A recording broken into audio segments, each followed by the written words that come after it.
Hello, everyone. I'm Denton Davidson for Gold Derby, and here with me is Jeff Robinson, the writer and subject of the new documentary, Who We Are, A Chronicle of Racism in America, along with the film's directors, Emily and Sarah Kunstler.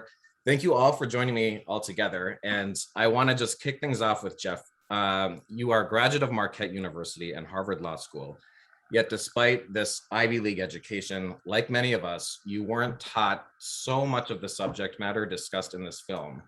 Can you explain to us where you were in your life when you decided to dive into this history more and share it with as many people as possible? Well, in 2011, my wife and I became the parents of our nephew who was living in Queens, New York. His mother died, my wife's younger sister, and his grandmother was also raising him, and she passed away soon after that. So our nephew, now our son, Matthew, moved from Queens, New York to Seattle, Washington, and my wife and I did not have children. And I was a criminal defense lawyer coming out of law school. I had been working on racial justice issues for most of my career. And having a young Black man in my home who was 13 years old and walking out into the world terrified me. And I started reading because I didn't know what to do with this terror. And as I started reading, I started finding things about our history that I had never been taught. And it was an extremely humiliating experience because, as I indicate in this film, I didn't read about the civil rights movement. I grew up right in the middle of it. My older brother and I integrated a school, a Catholic school in Memphis, Tennessee in 1963. My parents were very active in the civil rights movement at the time, and yet I didn't know this stuff. So I had to forgive myself for not knowing it, and then I had to forgive my teachers for not teaching it to me, and that was a bit easier because I thought, well, they can't teach me stuff that they weren't taught. So I then started wondering how many other people don't know this, and that's kind of where this thing started. And Emily and Sarah, can you explain how you each came to know of Jeff's work and how you eventually met him and then ultimately decided to film this documentary intertwining American history with Jeff's own personal story? Yes. So I had the good fortune of hearing Jeff speak at a continuing legal education presentation at the courthouse, the federal courthouse in Manhattan. And those are usually very boring. And I have to go to them in order to keep my law license current as an attorney. So I went, and Jeff shook me to my core. I immediately wanted to share what I had learned with, everyone I knew. And I walked out of that conference room and called Emily, and I said, she's my creative partner and my sister. And I said, you're busy. I'm booking you because you have to help me figure out how to help Jeffrey Robinson take this to the world. And the film begins with you, Jeff, giving a lecture over the Juneteenth holiday, and you say something that immediately resonates, that we hear over and over again. I didn't own slaves. It's not our fault.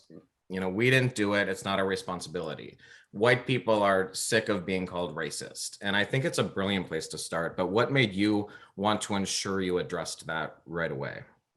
I'm interested in having people listen, and I'm not interested in, I'm a criminal defense lawyer. I'm not interested in accusing people of responsibility for something for which they're not responsible. And so that doesn't help anybody do anything. So if we just take that and wipe it off the table, we can now say, look at America in 2021. Look at the wealth gap between white and Black America. Look at all the disparities between white and Black America. And why does it look like that?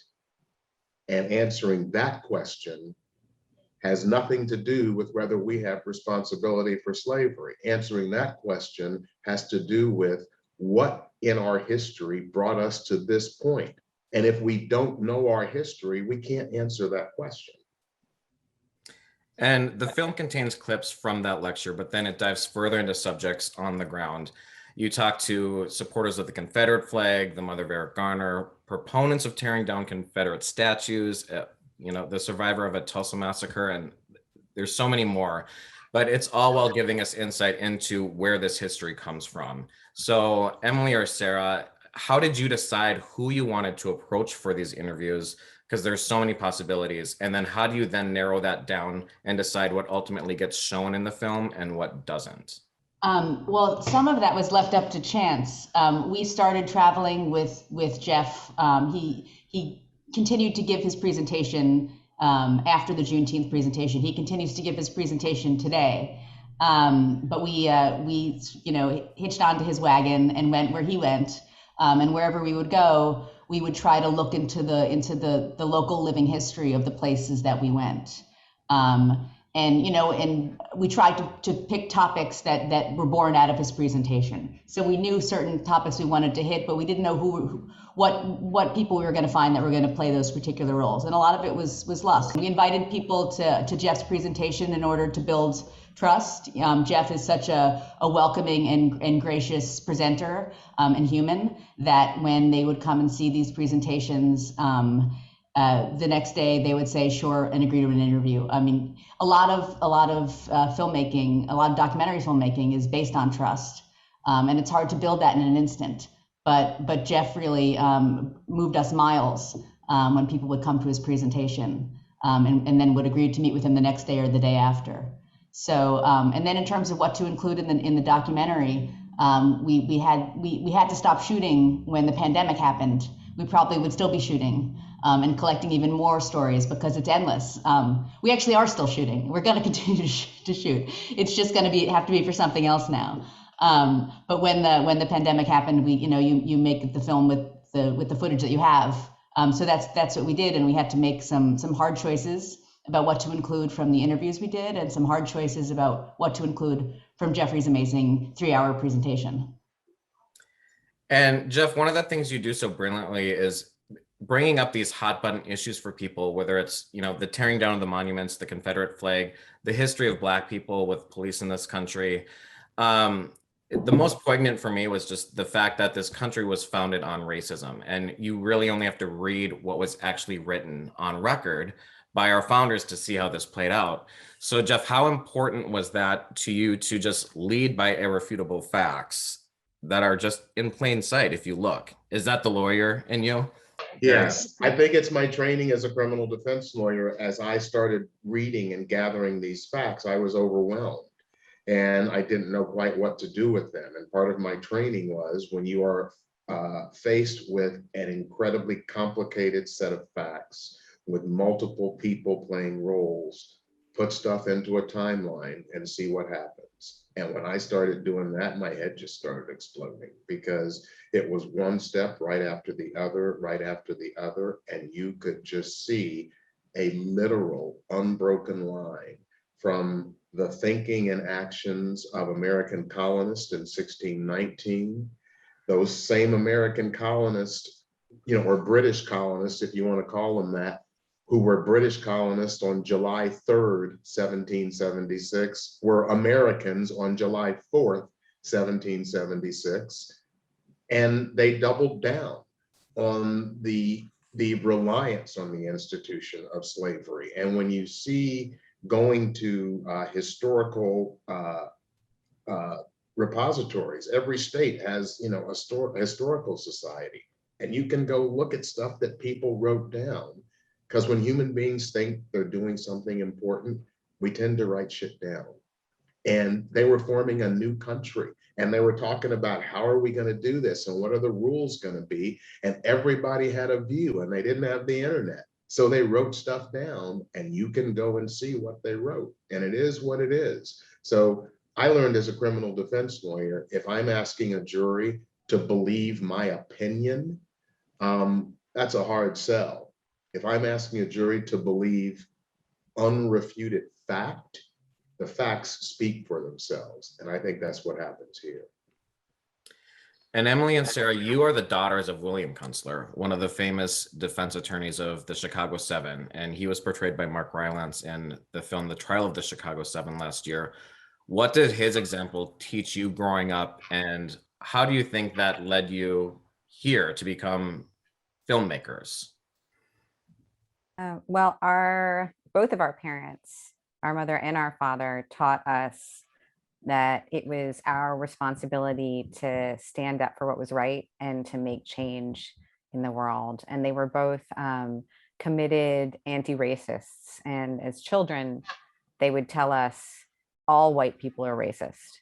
And that was a bitter pill to swallow for children who, like, what do you mean? I'm a kid. I'm an innocent. What does this have to do with me? But what our parents taught us is that that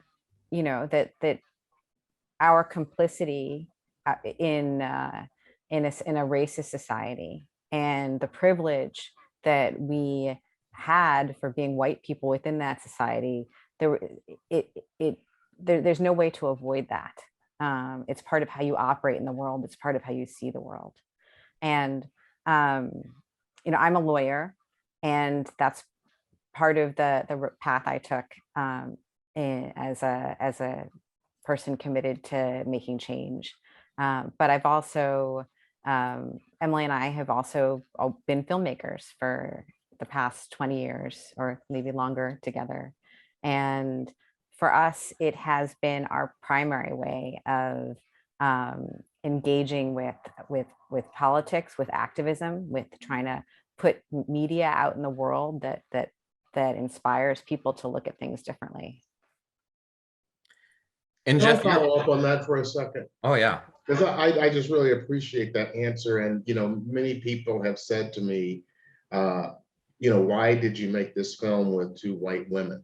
And part of my response is two white women approached me and said that this presentation moved them, and then finding out who they were, not only by reputation, but as individuals. And, Emily talked about trust in a documentary. And I think between the three of us, there's a great deal of trust that has been born. And I think it's important when you think many people like, oh my God, you're saying everybody that's white is a racist. I think it's important to separate racism and prejudice. And people confuse those two. And when you do, it gets very easy to get offended. Go to the most liberal Montessori school in America, and first graders will self-segregate in the lunchroom. Why is that? They're not racist, meaning they hate Black people or anything like that. But why does that happen? Because they've been taught by our society. People are like, you can't teach a 3-year-old about racism. And my response is, oh, yes, you can. They're being taught from the cradle, really, about just existing in this society. And that's why it is so important to start talking to kids about racism at a very early age. And people have said, well, how can you even do that? And there are some very, people who are brilliant have very simple ways that parents can start to talk to their young children about this, because they are watching us and they are learning from us. And then they are mirroring what they see from us. So the concept that, if you are born in America and you have grown up in this society, racism is in the honey and the milk that you get from the time you're born. And recognizing that doesn't mean that we're evil. Recognizing that means that, oh my God, look at what we're into, and we need to break out of this. And feeling guilty about it isn't going to help anybody. Doing something about it, now that's a different thing. And Jeff, you talk in the documentary about being one of the only Black kids integrated into your school and how that shaped you as a kid. And one of the most, memorable scenes from the film for me was when you went and spoke with two of your old friends and classmates, and they had told you stories about how they really sort of shielded you from even some of the racism that they experienced just being your friend. You got emotional. That made me emotional watching it. And were you completely unaware and unprepared for those stories that they told you that day? We did not rehearse anything. I hadn't seen Opie or Dick in 3 decades. And I think the folks, not so much Sarah and Emily, but other folks working with us on the film were like, Jeff, you got to like call these folks and we got to make arrangements because they haven't seen you and we don't know if we'll be able to get into school. And, you know, I grew up there and I knew the experience and I just knew that wasn't going to be a problem. And I called Opie at his law firm, and he does not go by Opie anymore. He goes by Bob Oriens, and he answered the phone saying Bob Oriens, and I said, Opie, it's Jeffrey, and he just started laughing, and I started laughing, and he and Dick agreed immediately to come and talk to me. I certainly remember the Crosstown Theater in the movie Patton.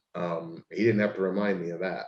I remembered that quite clearly because we both, I guess, tried to brush it off, but it was humiliating for me.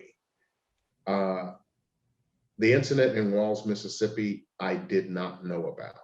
My understanding of what happened in Walls is that there was a problem with a referee not arriving on time and the clock was broken and we weren't going to play. And then they fixed the clock, the referee showed up, and that was my understanding of what happened. And I think for me, one of the most incredible things about that is that Dick Oriens, Opie's older brother, was 10 years older than us. And so he was about 21 years old, because this was like 1967, I think. And how he managed the courage to handle that situation in the way he did, because he wasn't going to let the team play without me. And he wasn't going to say to the team, Jeffrey's the reason that you can't play. So at 21 years old, I think it's a remarkable thing. And hearing it for the first time was difficult. I was pretty shocked. And Emily or Sarah, or both of you, I mentioned that scene in the school and how emotional that was watching. Which scenes or interviews were most impactful throughout this process for each of you? I feel like every time we'd finish an interview or we'd be wrapping up a trip, we'd all turn to each other and we'd say, "This was the best trip we've ever had. That was the best interview we've ever had," and it happened every time. It's hard to totally separate out which ones were the most impactful. Definitely the one with, I mean, we were all crying in that room in the schoolhouse. You know, there wasn't a dry eye there. It's the last thing we expected were for three grown men to reach that point of mutual understanding and sympathy with each other. It was very, very powerful. But I think, you know, most of the interviews affected us all in very similar ways. Sarah, was there anything that stood out for you? You know, definitely Jeff's personal stories, the whole trip to Memphis, going to Memphis with Jeff and visiting the Orion family, visiting the house he grew up in, you know, even going to the Lorraine Motel where Dr. King was killed when Jeff was 11 years old, and getting to hear his recollections and memories of that time. You know, Jeff was initially very reluctant to include his personal stories in the film. And he grew to trust us and to trust, you know, to trust us enough to include them.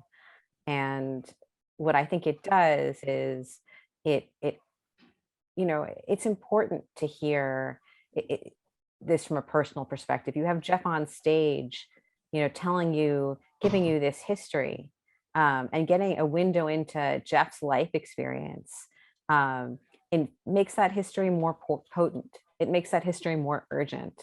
You know, it turns it from a lecture film into a cinematic experience. I mean, the other interviews do that too, but I think really the heart of this film is Jeff.